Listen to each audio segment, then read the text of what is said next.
Welcome everyone with Farzana Ali at 101 incredible women CEOs.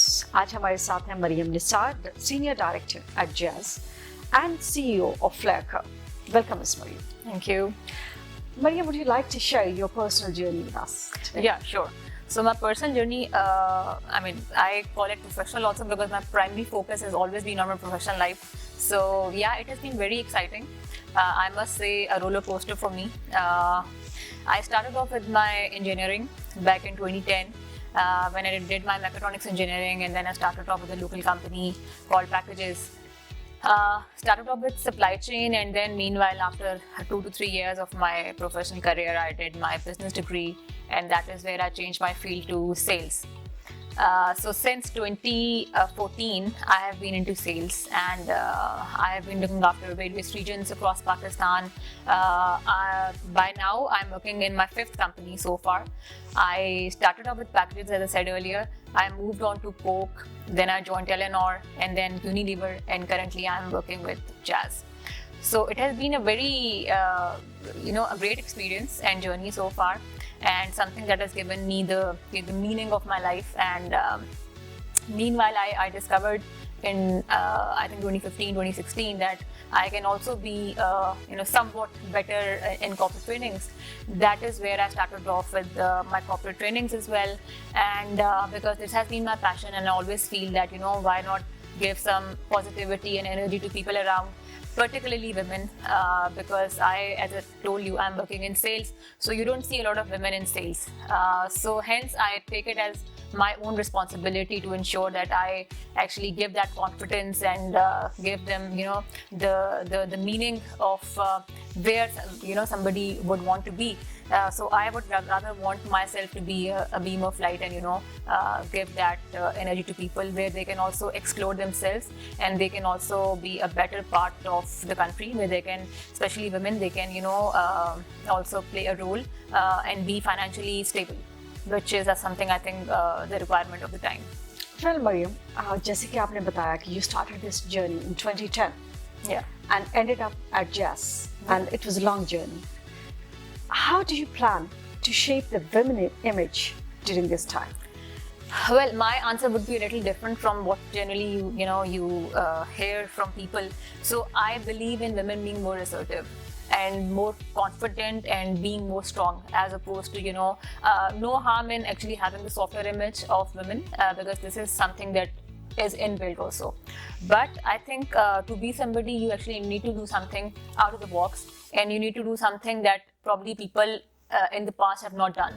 So first and foremost is to just believe in yourself, be confident that you can do something that you dream of, and then make full guns effort to make sure that you're there. So I am somebody, I always think that if you want to do something, it can never be given to you in a plate, and somebody would just not come one day and tell you that here are your dreams and this is what you've been looking for. But you have to make consistent efforts and hard work, and trust me, it pays off. Mariam, you're also running Flare Curve Corporate Training Organization. How do you take out time to manage all these things together? Well, to be honest, I have not been able to give the time that it requires, or the time that I should be given, majorly because I'm working full time, and it's just very difficult to find time out the way it deserves. But since I told you it's my passion, so in my long term I really look forward to become a very competent corporate trainer someday, because that is my core passion. So it started in 2016, where I trained a few organizations, MNCs and some local companies. That is where I got the confidence, when I got the feel from the audience that whatever I'm telling them, it's actually they're actually understanding, and they're trying to implement all those things in their life. That is where I thought that why not have my own corporate training organization, and if I can pitch in something good. So that's about it. Well, Mariam, what I can see that you're a true representative of women empowerment. So what is your take on gender diversity? Gender diversity is something quite overrated, I would say, in our part of the world. Why? Because it is something that I believe has to be there and built. With in Pakistan, if women are like more than 51% of the population, it should be a given that women should play their part. what is happening as of now is that women are just doing everything regarding their, household activities and everything, which is not bad at all.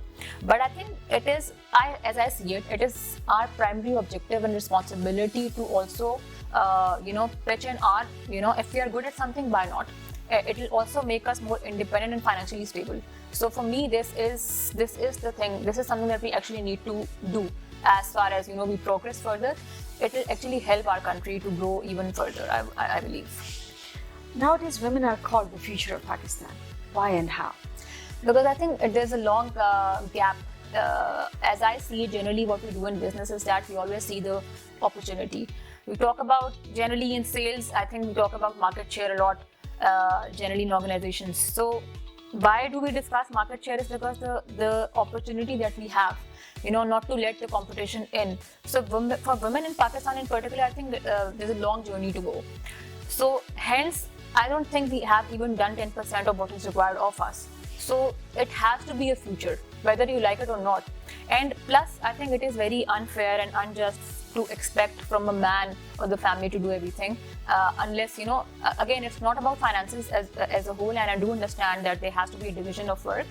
But why not? If somebody has a talent or has a potential, why not? I think it's a total, misuse, not misuse, I would say that, but you're not exploring the potential that women in the country have. So we have to go through that route, I believe. At the end, any message for the women? I think I have always said that the onus lies on women more than men. Come out of this self-pity, come out of this feeling that, somebody would just take us, and, you have to actually do something.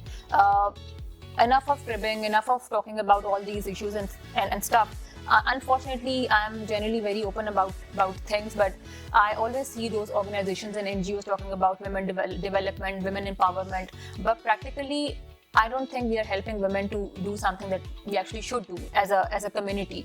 So I think I would always urge the women to actually play their part in a way that come out of their homes and be a little more confident, rather than saying that, we're not given enough opportunities. I think now is the time that we have to try all these things, I believe. At the end, any message would you like to give for this platform? I was having a discussion with you guys earlier before this interview, and I think I am actually very much inspired with the way you guys are looking at things, the way you are giving. Again, it's all about confidence, self-confidence first, because a girl who is just coming up in her career, be it an entrepreneur or a professional life generally, I would say that to give or to inculcate that self-confidence in somebody is a great thing. So I think you guys are playing your part in very well, and I would say excellent initiative. And I really hope that we are able to get the objectives, whatever we think of, we are actually able to get all those things that we plan to do. Thank you. So all your best. Thank you very much. It was a great conversation. Same here.